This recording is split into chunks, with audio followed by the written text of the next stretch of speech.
With Kelly Timmerman. Here comes Will Lowe. This guy already has 3 world championships to his credit. Ladies man from Classic Pro Rodeos, the horse. Yeah, and Willie Lowe competing in his 9th Wrangler National Finals Rodeo, and this is a nice horse.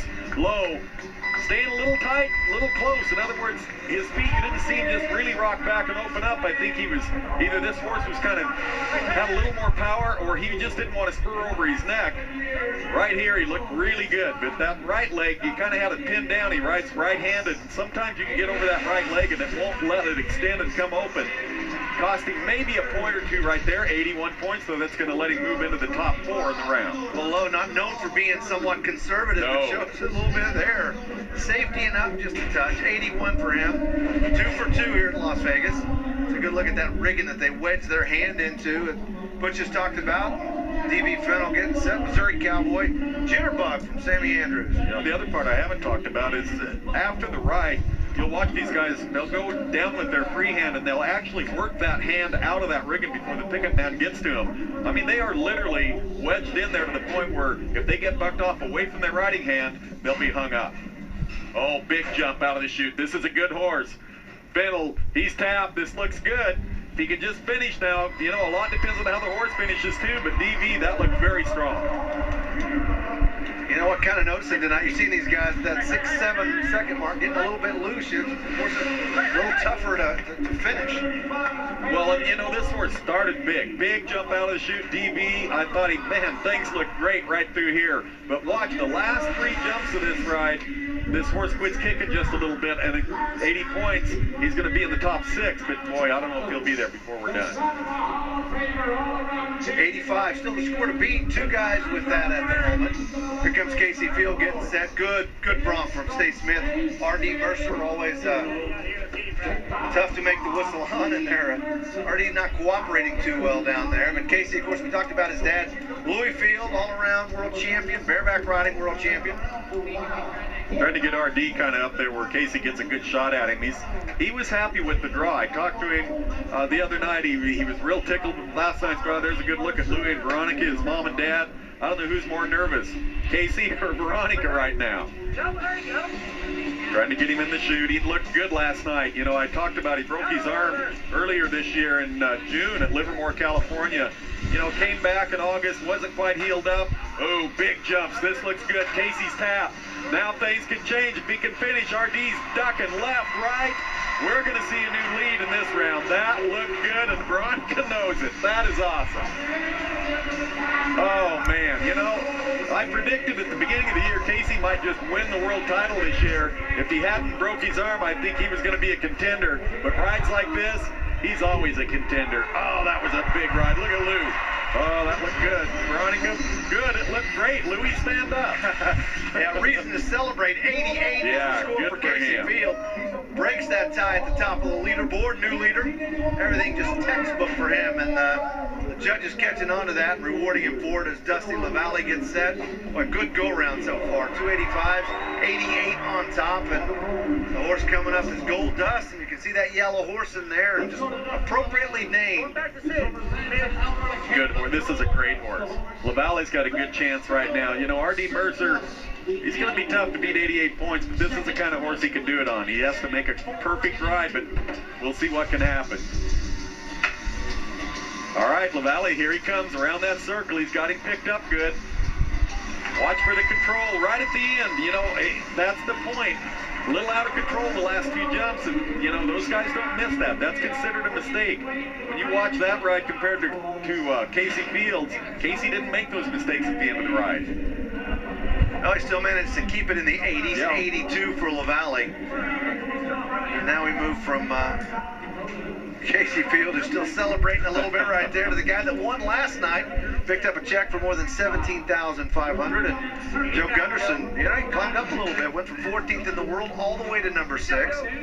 Got a Harry Volt bronc. It's been around for a while. They're always consistent sheep tick. Yeah, man, look at this. Look at the drop, though. You can see Joe's feet came back that second jump out. That means this horse has got a little more power than he looks just watching him. That drops when that rigging, it feels like that rigging's falling between your legs and going behind you. It wants to bring your upper body forward, and it's real hard to stay back, especially if you're a bigger guy like Gunderson. Yeah, he knows it. You know, a mistake in there, but that's okay. You know, after last night, it doesn't matter. He's just here to have a good time, try to win as much money as he can, and just see what happens. That's good. Nothing wrong with getting a check in the very first go-around, especially the big check to kind of take the pressure off of you. And about Bobby Moat, second in the round last night. Moat, the defending world champion. What a decade he's had. I'm telling you, it's been amazing. 3 world titles, one in 02, 07, and last year. He's been the runner-up on several occasions in 01, 06, and 08. So, I mean, really, 6 out of the 9 years so far, he's been the guy to beat. Yeah, and he's picked up $1.7 million so far, and look out, he's going to pick up some more. Made a big move last night. This is going to be a race, but this horse is moving out and getting away from him. Bobby started good, but Night Bells didn't finish the way Moat needed. Started good. I mean, everything was good. Bobby was tapped. Big jump out of there. Moat's ahead of him. Look how quick he is to the front end with his feet.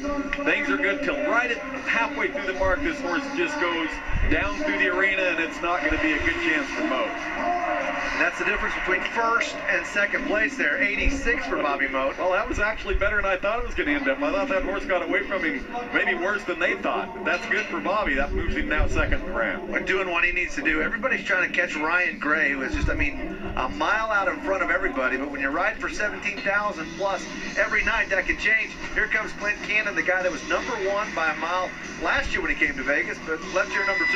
Yeah, Moat came and gathered him up, and Moat's trying to do it again, but Cannon, you know, no pressure on him this year. That was a good ride. That horse wasn't as easy to get a good start on.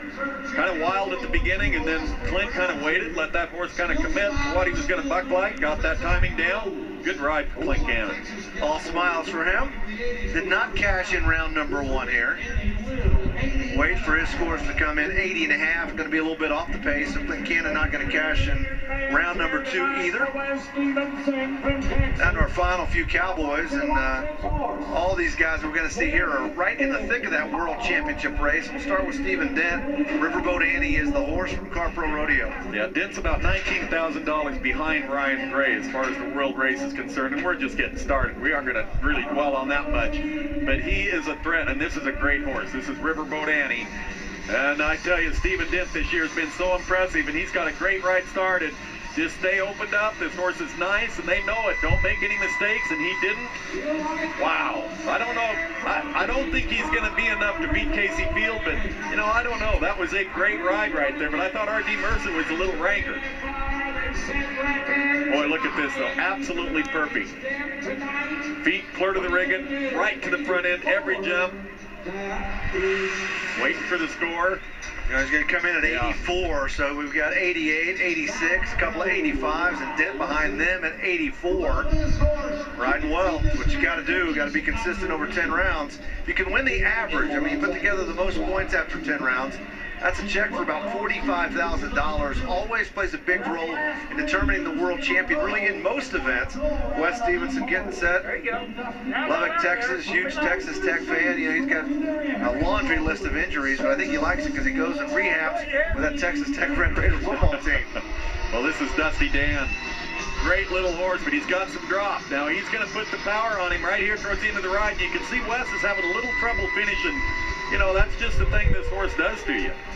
You know, they say that, and Timer and I have talked about it a lot, drop is a horse that, you know, the first 3 or 4 jumps, all the horses have power.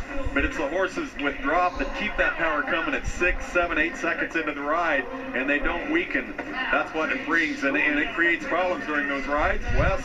Well, he's trying to find a way out. Yeah, he's got a stinger. You can see him grab that neck. You know, you talk about bull riding being a dangerous event. The bareback riding, no question about it, is the most physically demanding event in this sport. Boy, it's tough on these boys. At the riding arm, I mean, the whole body, as we see the guy that's #1 in the world, Ryan Gray, getting set, 88. It's a tough go-around. Here's a guy that was 13th in the round last night, and another tough start in round #2. Yeah, that horse jumped in front of the chute. He should get a reride option.